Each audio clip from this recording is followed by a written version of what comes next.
प्यारे बच्चों, मैं Pankaj Dubey, vice principal BDM inter college Parparwa Babu Brahmsari, जिला गोरखपुर। मैं अपने YouTube channel Pankaj Dubey sir's classes पर आप सभी का हार्दिक अभिनंदन करता हूं।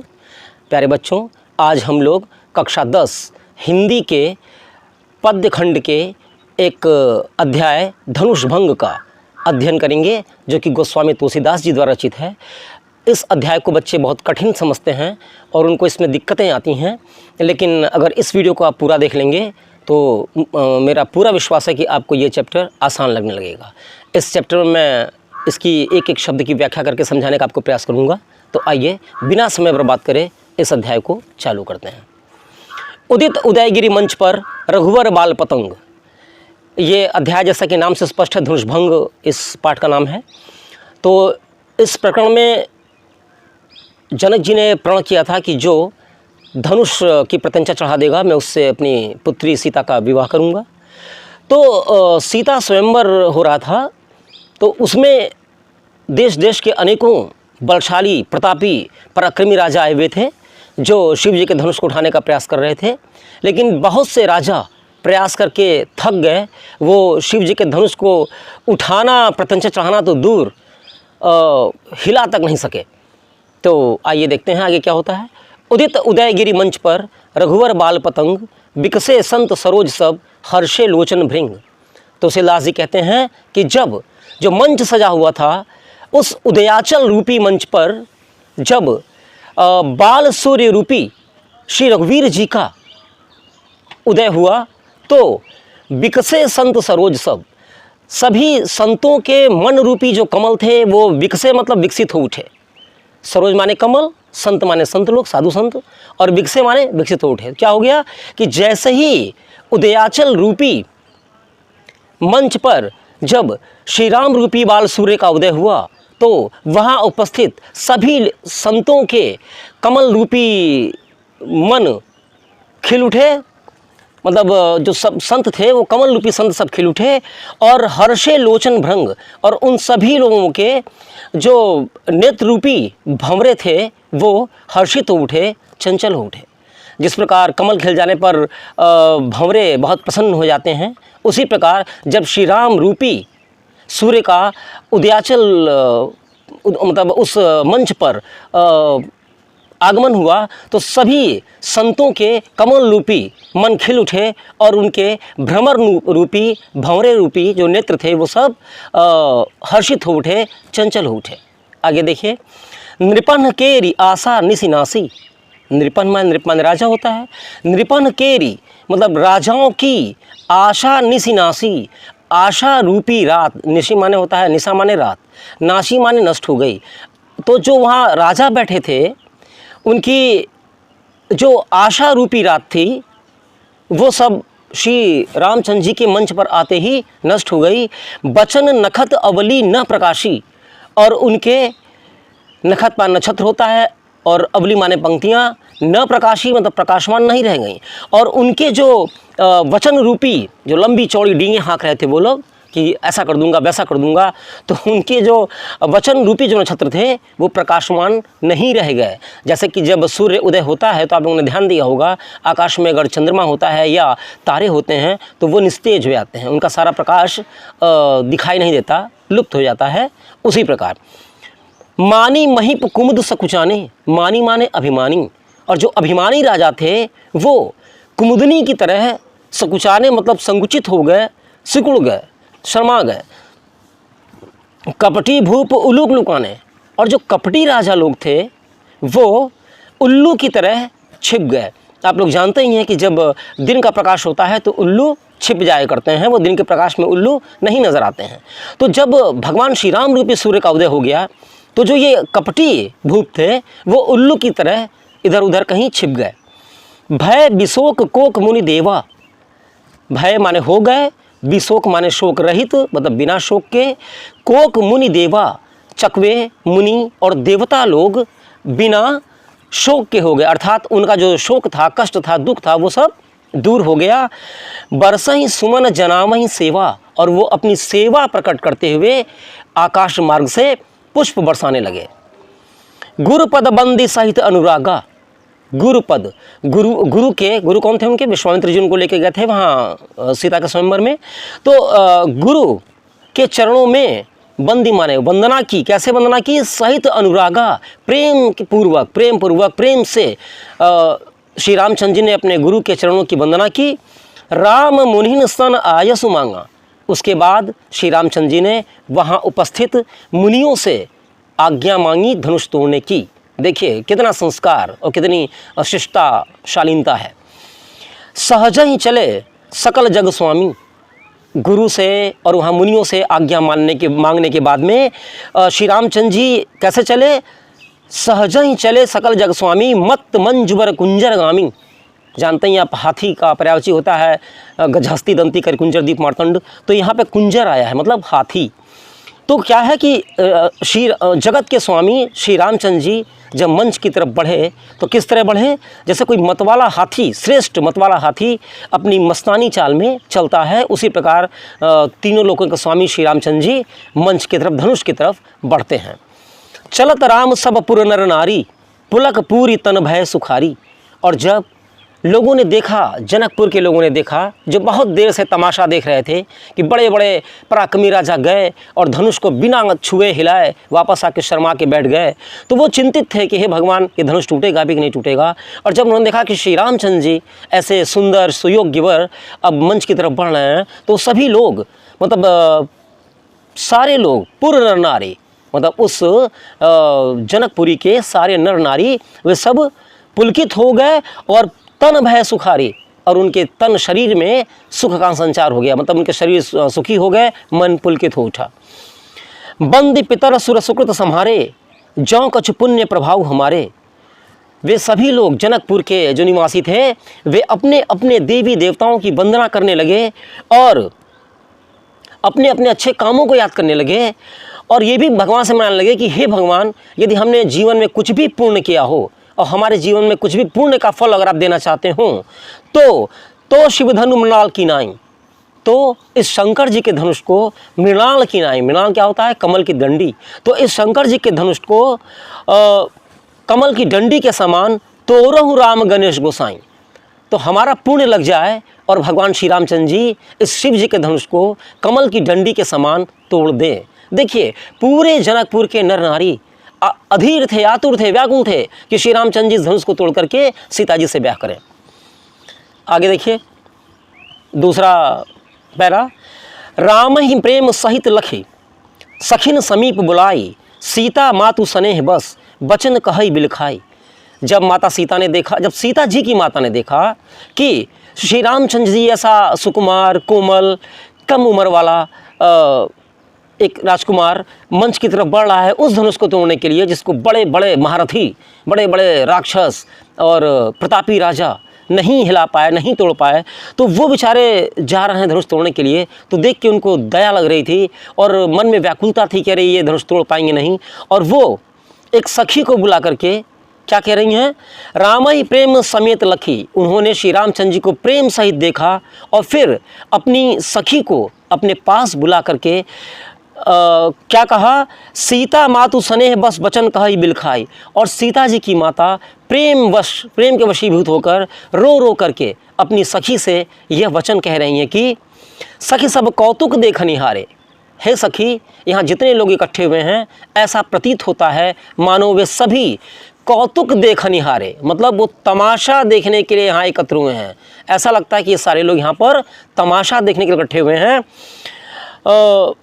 जेव कहावत हितु हमारे, जो भी लोग हमारे हितैषी कहलाते हैं, हमारे बहुत मतलब शुभचिंतक कहलाते हैं, वे लोग भी ऐसा प्रतीत होता है कि यहाँ सिर्फ तमाशा देखने के लिए यहाँ पर इकट्ठा हुए हैं। को न बुझाई कहई गुर पाही, ए बालक असी हठ भल नाही। कोई भी उनके गुरु विश्वामित्र जी के पास जा करके उनको समझा करके यह बात नहीं कह रहा है कि अरे अभी श्री रामचंद्र जी तो ये बालक हैं और इनके लिए ये हट करना कि शिव जी का धनुष तोड़ेंगे तभी सीता जी से विवाह होगा, ये अनुचित है, ये अन्यायपूर्ण है। रावण बाण छुआ नहीं चापा, हारे सकल भूप करे दापा। रावण और बाणासुर ने भी जिस धनुष को छुआ तक नहीं और सारे हारे सकल भूप करे दापा, और सारे भूप राजा दापा मतलब गर्व करके हार मान लिए, घमंड करके हार मान लिए, उस धनुष का कुछ भी नहीं बिगाड़ पाया, हिला नहीं सके उसे। सो धनु राजकुमार कर देहीं, ऐसे धनुष को राजकुमार को दिया जा रहा है जो इतने सुकुमार कोमल हैं। बाल मराल की मंदर नहीं, क्या हंस का बच्चा भी मंदराचल पर्वत हिला सकता है। भूप सयानप सकल सिरानी, सखी विधि गति को छुजात न जानी। ऐसा प्रतीत होता है, भूप माने राजा, सयानप सकल सिरानी, जो उनकी सकल माने सारी, सिरानी माने जो बुद्धिमत्ता है, ऐसा लग रहा है कि जो राजा की भी सारी बुद्धिमत्ता है वो सब नष्ट हो गई है। सखी विधि गति को छुजात न जानी, हे सखी विधाता की, ब्रह्मा की क्या गति है, उन्होंने भाग्य में क्या लिख रखा है, ये कुछ जाना नहीं जा सकता। समझ में नहीं आ रहा है कि भगवान ने किस्मत में क्या लिखा हुआ है। बोली चतुर सखी मृदुबानी, जब उनकी सखी ने देखा कि सीता जी की माता इतनी व्याकुल हो रही हैं, अधीर हो रही हैं, तो उनकी जो चतुर सखी थी वो मृदुल वाणी में उनको समझाते हुए क्या कह रही है कि तेजवंत लघुगनीय न रानी, हे रानी आप श्री रामचंद्र जी को कम उम्र का या थोड़ा दुबले पतले शरीर का देख करके ये मत समझिए, अन्य बड़े बड़े राजाओं और राक्षसों की तुलना में उनके शरीर को छोटा और कम उम्र का जान करके आप ये मत समझिए कि वो छोटे हैं और वो मतलब वो तेज स्वरूप नहीं है या उनके अंदर पराक्रम पौरुष कम है। उनको आप छोटा मत मानिए। कहाँ कुंभज कहाँ सिंधु पारा, और वो सखी समझाते हुए कह रही है, उदाहरण देते हुए कह रही है कि कहाँ कुंभज मतलब कुंभ से उत्पन्न हुए अगस्त्य मुनि, कहाँ सिंधु पारा और कहाँ विशाल काय समुद्र था। सोखे सुजसु सकल संसारा, और उन्होंने अगस्त्य मुनि ने पूरे विशाल समुद्र को सोख लिया। उनका यह सुयश, उनका यह यश, उनकी कीर्ति को पूरा संसार जानता है। रवि मंडल देखत लघु लागा, सूर्य भी आकाश में देखने में बहुत छोटा प्रतीत होता है, लेकिन जब वह उदय हो जाता है तो तीनों लोकों के अंधकार को हर लेता है। इसलिए उदय तासु त्रिभुवन तम भागा, जब उसका उदय हो जाता है तो तीनों लोगों का अंधकार भाग जाता है। इसलिए हे रानी, किसी छोटी वस्तु को देख करके उसके पराक्रम को, उसके महत्व को और उसकी गरिमा को आप कम मत आंकिए। ये छोटे बहुत लग रहे हैं जरूर, लेकिन ये बहुत तेजवंत हैं, तेज स्वरूप हैं, पराक्रमी हैं। आप आश्वस्त रहिए कि ये शिव जी का धनुष अवश्य तोड़ेंगे। ऐसा कह करके सीता जी की जो सखी, सीता जी की माता की जो सखी हैं वो उन्हें सांत्वना दे रही हैं, धीरज धारण करा रही हैं। और भी आगे उदाहरण देते हुए समझाती हैं कि मंत्र परम लघु जासु बस, विधि हरि हर सुर सर्ब, महामत्त गजराज कहूँ बस कर अंकुश खर्ब। उनकी सखी समझाते हुए उनको कह रही है कि मंत्र परम लघु, मंत्र बहुत छोटा सा ही होता है, लेकिन उस छोटे से मंत्र के बस में विधि मतलब ब्रह्मा जी, हरि माने विष्णु जी, हर माने हर हर महादेव शंकर जी, सुर सर्ब और सारे देवता उस छोटे से मंत्र से, किसी भी छोटे से मंत्र से सारे देवता ब्रह्मा विष्णु महेश सभी लोग प्रसन्न हो जाते हैं। महामत्त गजराज कहूँ बस कर अंकुश खर्ब, और बहुत बड़े विशालकाय मतवाले बिगड़ैल हाथी को भी एक छोटा सा अंकुश भी अपने बस में कर लेता है। तो इसलिए छोटी वस्तु को आप छोटा मत समझिए, कभी कभी छोटी वस्तुएं भी बहुत महान गुणकारी और बेहद प्रभावशाली होती हैं। ऐसा कहकर रानी की सखी उनको सांत्वना दे रही है, धीरज धारण करा रही है। काम कुसुम धनुषायक लीन्हे, सकल भुवन अपने बस कीन्हे। सखी समझाते हुए कहती है रानी को कि हे रानी, कामदेव जी अपने हाथ में फूलों का तीर और धनुष लिए रहते हैं, अरे मतलब हाँ तीर और धनुष लिए रहते हैं, लेकिन उस फूल के ही धनुष और बाण से वे सकल भुवन अपने बस कीन्हे, सारे भुवन माने संसार, सारे संसार को वो अपने वश में कर लेते हैं। देवी तजी संसौ अस जानी, हे देवी इन सब बातों को जानते हुए, जो मैंने ऊपर कही ये सब बातें, इनको जानते हुए मानते हुए अस जानी, आप अपना मतलब संदेश अब त्याग दीजिए। भंजब धनुष राम सुन रानी, और हे रानी श्री रामचंद्र जी धनुष को अवश्य तोड़ेंगे, इस बात को आप मान लीजिए। सखी बचन सुनी भय परतीति, जब सखी ने इतने ज़्यादा उदाहरण दे करके इतनी अच्छी तरीके से छोटे वस्तुओं की भी महत्ता पराक्रम को समझाया, तो सीता जी की माता के मन में कुछ प्रतीति मतलब कुछ आश्वस्ति का भाव आ गया, कुछ उनको मन में उनके धीरज आ गया, और मिटा विषादु बढ़ी अति प्रीति, उनके जो मन का दुख था, विषाद था, वो समाप्त हो गया और उनके मन में श्री रामचंद्र जी के प्रति अनुराग और प्रेम और अधिक बढ़ गया। तब राम ही बिलो की वैदेही, सभय हृदय बिनवती जहिते ही। तब राम ही बिलो की वैदेही, बिलो की माने देखा, तब श्री रामचंद्र जी ने, वैदेही माने सीता, तब श्री रामचंद्र जी ने माँ सीता को देखा। सभय हृदय, सभय मतलब जो भय के साथ डरी हुई थी, सभय हृदय भय से भरे हुए हृदय से, बिनवती जहिते ही, जो भी देवता उनके मन में याद आ जा रहा था, जिस भी देवता का नाम उनके मन में आ जा रहा था, उसको डर करके वो याद कर रही थी, उसकी अर्चना पूजा वंदन अभिनंदन कर रही थी। मन ही मन मनाम अकुलानी, वे मन ही मन व्याकुल होकर के, व्याकुल हैं, परेशान हैं, और मन ही मन जिस भी देवता का मन में ध्यान आ जा रहा है उसको मना रही हैं। हो प्रसन्न महेश भवानी, और कह रही हैं हे शंकर जी, हे पार्वती जी, आप प्रसन्न हो जाइए। करहूँ सफल आपन सेविकाई, और मैंने आज तक की आपकी जो भी सेवकाई की है, आई मीन सेवा की है, आपकी जो पूजा किया है, वंदन किया है, अर्चन किया है, उसको आप सफल कर दीजिए। कर हितु हरहूँ चाप गरुआई, कर हितु, हमारा हितु माने भला, हमारा भला करने के लिए हरहूँ, हर लीजिए, चाप गरुआई, इस धनुष के भारीपन को हर लीजिए। हमारा भला करते हुए मैंने आज तक की आपकी जो भी पूजा किया है, वंदन किया है, अर्चन किया है, उसका कुछ फल देते हुए आज आप इस धनुष के भारीपन को मेरा भला करते हुए हर लीजिए, इसको हल्का कर दीजिए। गणनायक बरदायक देवा, आज लगे कीन्ही तू सेवा।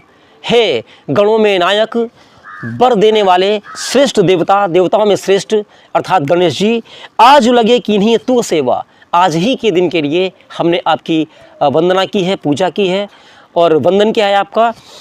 बार बार विनती सुनी मोरी, मैं आपकी बारंबार वंदना करती हूँ, आपसे बारंबार प्रार्थना करती हूँ, विनती करती हूँ।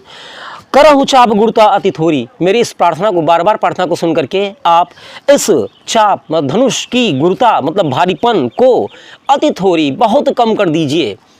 अर्थात सीता मैया जिस भी देवता को का नाम मन में स्मरण हो जा रहा है, उस देवता की अनुनय विनय विनती कर रही हैं कि आप मेरे ऊपर कृपा करते हुए इस धनुष के भारीपन को कम कर दीजिए, जिससे कि श्री राम जी इस धनुष को आसानी से उठा सके। तो देखिए 3 पैरा हो गए हैं, तीनों अनुच्छेद हो गए हैं। अब चौथा अनुच्छेद पढ़ाते हैं। देखिए, देख रघुवीर तन, सुर मनाव धर धीर, भरे बिलोचन प्रेम जल, पुलकावली शरीर। ये सीता मैया की दशा का वर्णन करते हुए गोस्वामी तुलसीदास जी कहते हैं कि देख रघुवीर तन, सीता माँ कभी बार बार श्री रघुवीर जी के तन को देखती हैं, कभी उनकी ओर देखती हैं, और सुर मनाव धरधीर, और बार बार श्री रामचंद्र जी को देख करके उनके शरीर को देखती हैं, और उसके बाद मन ही मन देवताओं को मनाती हैं, मन में धैर्य धारण करने की का प्रयास कर रही हैं। भरे बिलोचन प्रेम जल, और उनके बिलोचन माने आँखें, नेत्र में प्रेम जल भरा हुआ है, उनकी आँखों में प्रेमाश्रु भरे हुए हैं, और पुलकावली शरीर, और उनका तन पुलकित है, हृदय मतलब शरीर में रोमांच हो जा रहा है, आँखों में प्रेम रूपी जल भरा हुआ है। नीके निरख नैन भरी शोभा, पितु पनु सुमीरी बहुरी मनु छोबा, मतलब नीके निरखे, निरख माने देखना, नीके माने अच्छी तरह, नयन भरी शोभा मतलब नेत्र भर के वह श्री रामचंद्र जी के सुंदर शरीर को नेत्र भर के देखती हैं। पितु पनु सुमीरी बहुरी मनु छोभा, लेकिन जब उन्हें अपने पिता के कठोर प्रण का स्मरण हो आता है तो उनका मन दुखी हो जाता है, उनके मन में क्षोभ बढ़ जाता है, दुख बढ़ जाता है, आकुलता व्याकुलता बढ़ जाती है। अह तात दारुणी हठ ठानी, अरे पिताजी ने तो बहुत ही कठोर हठ ठान लिया है। समुझत नहीं कछु लाभ न हानि, मेरे पिताजी इतना कठिन प्रण ठान लिए हैं, और इस कठिन प्रण की हानि क्या है, इसमें लाभ क्या है, हानि क्या है, इसके बारे में वो सोच नहीं पा रहे हैं, उनको समझ में नहीं आ रहा है। सचिव सभय सिख दे न कोई, जो उनके सचिव हैं अर्थात मंत्री लोग हैं, वो भी सभय डरे हुए हैं, भय सहित हैं। सिख दे न कोई, कोई भी उन्हें सिखाने का प्रयास नहीं कर रहा है, समझाने का प्रयास नहीं कर रहा है। उनको लग रहा है कुछ समझाएंगे तो राजा कुपित हो जाएंगे, तो हमको मारने का आदेश दे देंगे या हमको दंडित कर देंगे। बुद्ध समाज बड़ा अनुचित हुई, यहाँ पर बुद्धिमानों का समाज बैठा है, लेकिन इस बुद्धिमानों के समाज में भी बहुत ही अनुचित काम हो रहा है। कहाँ धनु कुलसहु चाहि कठोरा, कहाँ यह धनुष कुलसहु चाहि कठोरा मतलब वज्र से भी अधिक कठोर है। कहाँ श्यामल मृदुगात किशोरा, और कहाँ सांवले शरीर के मृदुगात, गात माने होता है शरीर, मृदु माने कोमल, और कहाँ कोमल शरीर वाले सांवले से किशोर, मतलब किशोर उम्र के अभी श्री रामचंद्र जी हैं।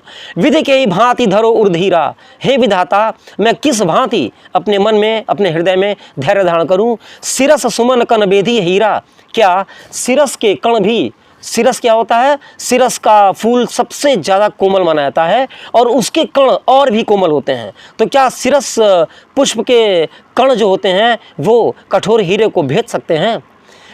सकल सभा के मति भय भोरी, ऐसा प्रतीत होता है कि यहाँ जो पूरी सभा बैठी है बुद्धिमानों की, इन सब की जो मति है, बुद्धि है, वो अत्यंत भोली हो गई है। मतलब ये सब लोग बहुत ही जैसे मतलब भोले हो गए हैं, मतलब मंदबुद्धि हो गए हैं, अज्ञानी हो गए हैं, ऐसा प्रतीत होता है। अब मोहि शंभु चाप गति तोरी, हे शंकर जी के धनुष, हे शिव जी के धनुष, अब मुझे आप ही का सहारा है कि अगर आप ही चाहेंगे, आप ही अपना भारीपन कम कर देंगे, तभी श्री रामचंद्र जी इस धनुष को तोड़ पाएंगे। निज जड़ता लोगन पर डारी, हो ही हरुव रघुपति ही निहारी। निज माने अपनी, जड़ता माने भारीपन, लोगन पर डारी, यहाँ उपस्थित जनसमूह पर आप अपना भारीपन डाल दीजिए। और हो ही हरुव रघुपति ही निहारी, और रघुपति की कोमलता, कम उम्र और उनके मतलब किशोरपन को देखते हुए अत्यंत हल्के हो जाइए। अति परिताप सीय मन माही, सीता जी के मन में अत्यंत परिताप है, कष्ट है, दुख है, परेशानी है। लव निमेष जुग सय सम जाही, लव निमेष मतलब पलक झपकने में जो समय लगता है वो समय भी जुग सय सम जाही, वो भी सीता माता को ऐसा प्रतीत हो रहा है मानो कि एक युग बीत जा रहा है। पलक झपकने भर में जो समय लगता है वो समय भी सीता जी के लिए युगों के समान बीत रहा है, मतलब एक एक क्षण काटे नहीं कट रहा है। बस तो प्यारे बच्चों, अभी आप लोगों ने 4 अनुच्छेद पढ़े, क्योंकि ये पाठ बहुत लंबा है, इस नाते ये वीडियो काफ़ी लंबा हो जाएगा। अब बाकी की जो अनुच्छेद बचे हुए हैं इसको मैं ये धनुषभंग पार्ट 2 नामक अपने वीडियो में फिर से पढ़ाऊँगा, आप लोगों को प्रस्तुत करूँगा। तो मुझे उम्मीद है कि अगर इस वीडियो को आप पूरा देखेंगे, स्किप नहीं करेंगे, तो आप लोगों को अच्छी तरह समझ में आएगा। और मेरे पंकज दुबे क्लासेस नाम के चैनल पर आपको यूपी बोर्ड के 8, 9, 10, 11, 12 के एजुकेशनल वीडियो मिलते हैं और आप उनका लाभ उठा सकते हैं, लाभान्वित हो सकते हैं। और आप लोगों से एक छोटी सी रिक्वेस्ट है कि जब मैं इतना टाइम दे रहा हूँ तो आप लोग को अपना 1-2 सेकंड दे करके, अगर सब्सक्राइब नहीं को सब्सक्राइब कर लीजिए, वीडियो को लाइक करिए और शेयर करिए। इसी के साथ जय हिंद, जय भारत।